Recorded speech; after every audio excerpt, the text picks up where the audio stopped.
Avertissement. Cette vidéo peut provoquer des réactions chez certaines personnes. Le groupe a discuté de la spiritualité et des forces de Dieu, mais je crois aussi qu'il y a deux forces qui sont ici avec nous. Nous avons notre Dieu sur lequel nous pouvons compter. Mais il y a aussi une puissance des ténèbres.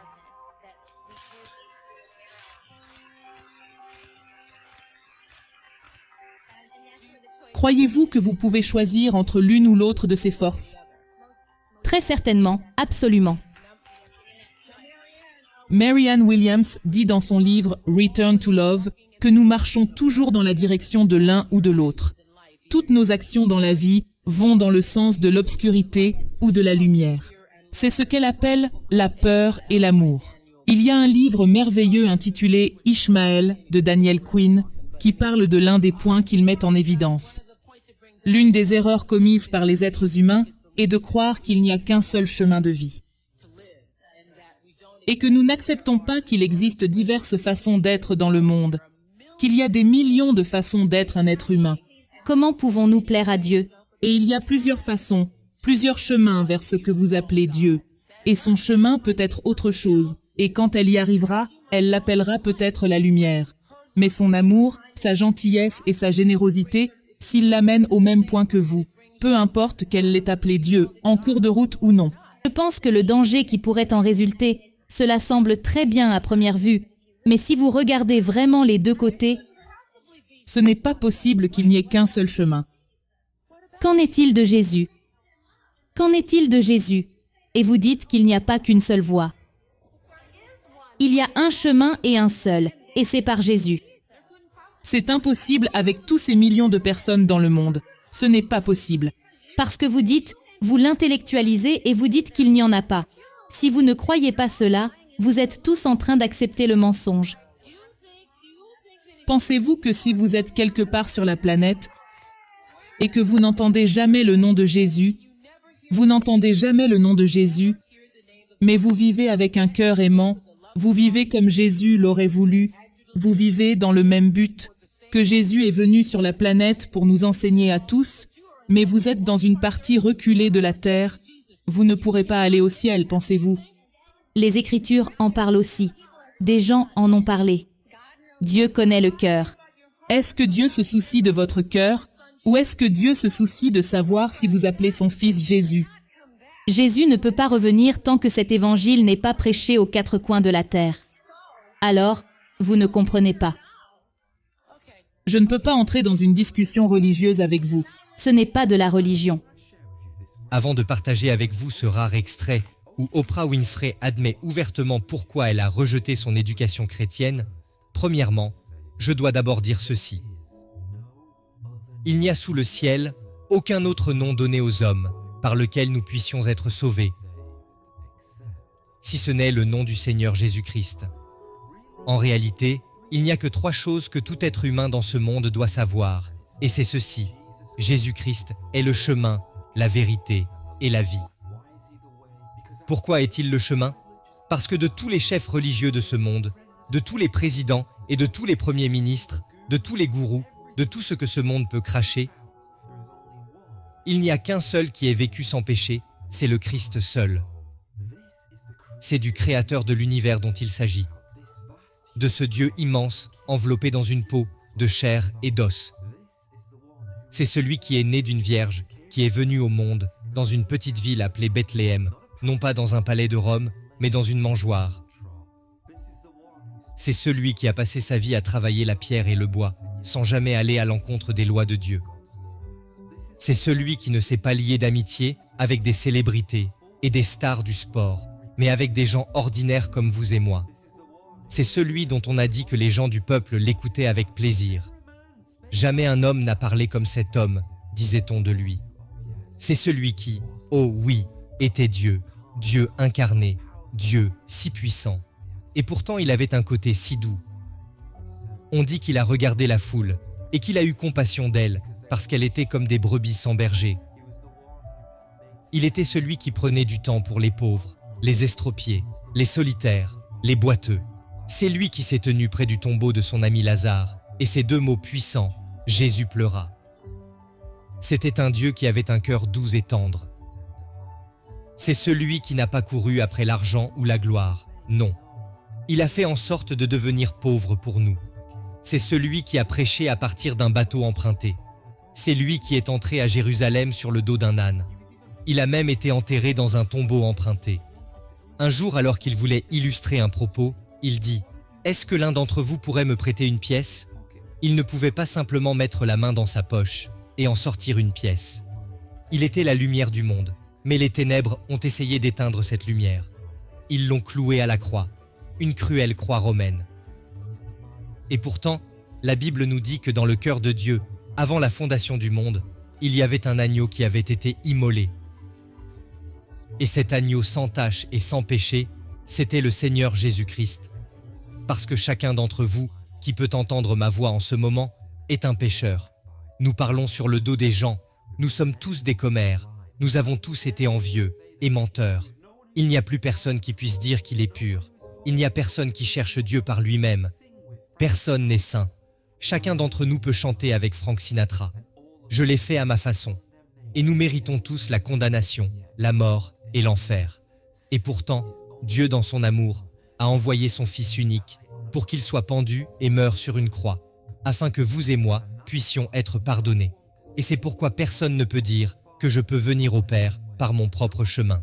Personne ne peut dire qu'il y a 1 million de chemins pour aller au ciel, parce qu'il n'y a qu'un seul chemin pour le ciel. Et seul le Christ a payé le prix du péché. C'est seulement le Christ qui peut offrir la réconciliation et le pardon.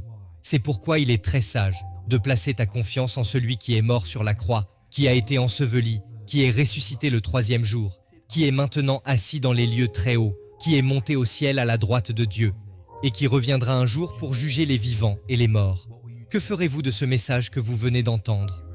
Allez-vous rejeter le Seigneur Jésus-Christ? Ou allez-vous le faire, Seigneur, et réaliser qu'il est le seul chemin, que le seul chemin pour le ciel passe par lui? Mais les gens veulent savoir pourquoi Oprah a rejeté son éducation chrétienne. Eh bien, laissez-moi vous donner une preuve avant de revenir à Oprah, et la voici. Si vous ne croyez pas que le christianisme est la vérité, la vie, quand Jésus-Christ donne à une personne son salut, cette vérité, cette vie est transmise, elle est donnée comme un cadeau. On s'attendrait donc à voir des chrétiens honnêtes et sincères. Voici donc ma preuve pour vous. Je veux que vous preniez 90 $, 90 livres, et je veux que vous laissiez 30 livres, là où vous allez le vendredi soir, au pub où vous allez le vendredi soir. Je veux que vous preniez encore 30 livres et que vous les laissiez à la boîte de nuit où vous allez le samedi soir. Et je veux que vous preniez les 30 derniers livres et que vous les laissiez où vous irez le dimanche soir. Ensuite, je vais faire exactement la même expérience.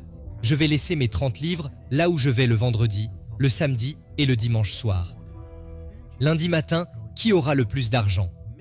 Vous ou moi? Je pense qu'au fond de vous, vous savez que les chrétiens sont honnêtes.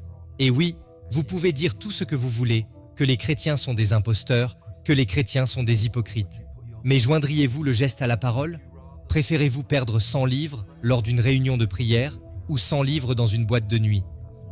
C'est la question que je vous pose. Oprah Winfrey. J'ai vraiment ouvert les yeux sur une nouvelle façon de penser, une nouvelle forme de spiritualité qui ne s'aligne pas toujours sur les enseignements du christianisme. Ma question s'adresse donc à vous, Oprah. Comment avez-vous concilié ces enseignements spirituels avec vos croyances chrétiennes? Je l'ai réconcilié parce que j'ai pu ouvrir mon esprit à l'immensité absolue et indescriptible de ce que nous appelons Dieu. J'ai sorti Dieu de la boîte parce que j'ai grandi dans l'Église baptiste et qu'il y avait des règles, des systèmes de croyances et une doctrine. Et il s'avère que j'étais assise à l'église à la fin de la vingtaine.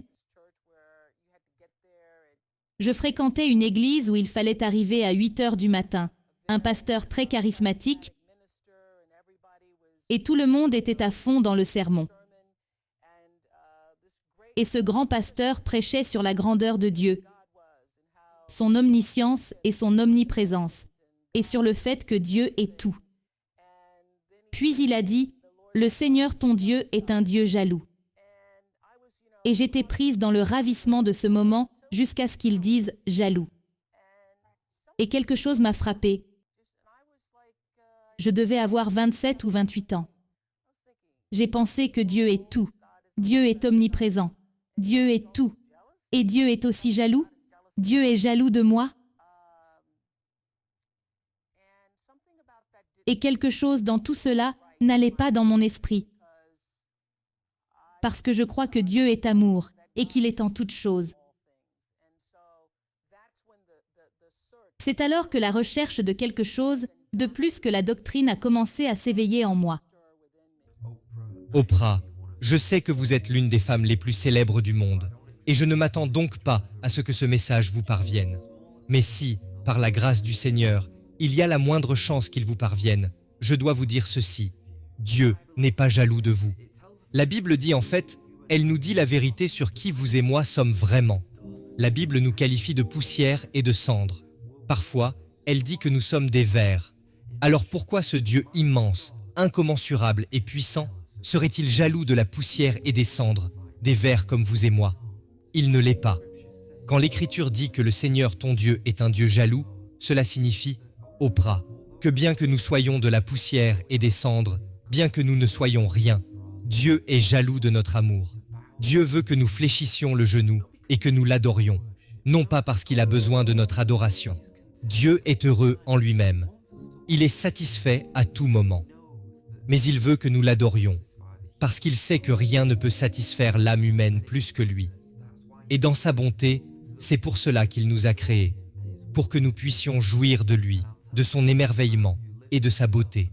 Et je vais vous dire, en tant qu'homme qui a vécu pour lui-même pendant de nombreuses années et qui s'est ensuite tourné vers le Christ, je vais vous le dire, il n'y a rien de plus satisfaisant que de connaître et d'avoir une relation vivante et intime avec le Tout-Puissant du ciel. Mais bon, puisque nous parlons de jalousie, je ne peux m'empêcher de penser à cette vidéo controversée que j'ai faite l'année dernière, qui a irrité, si j'ose dire, mis en colère, beaucoup de gens. Si vous êtes l'une de ces personnes qui ont été agacées par cette vidéo, vous pourriez retourner la regarder une fois de plus et vous assurer que vous ne manquez pas la fin, parce que j'ai en quelque sorte dévoilé la raison d'être de la vidéo et je pense que vous m'avez mal compris. Et si vous n'êtes pas encore abonné, n'hésitez pas à le faire. J'aimerais vraiment avoir une autre chance, une autre occasion de vous parler de ce qui est le plus important pour moi, et c'est le Seigneur Jésus-Christ. Merci d'avoir regardé, et que Dieu vous bénisse tous.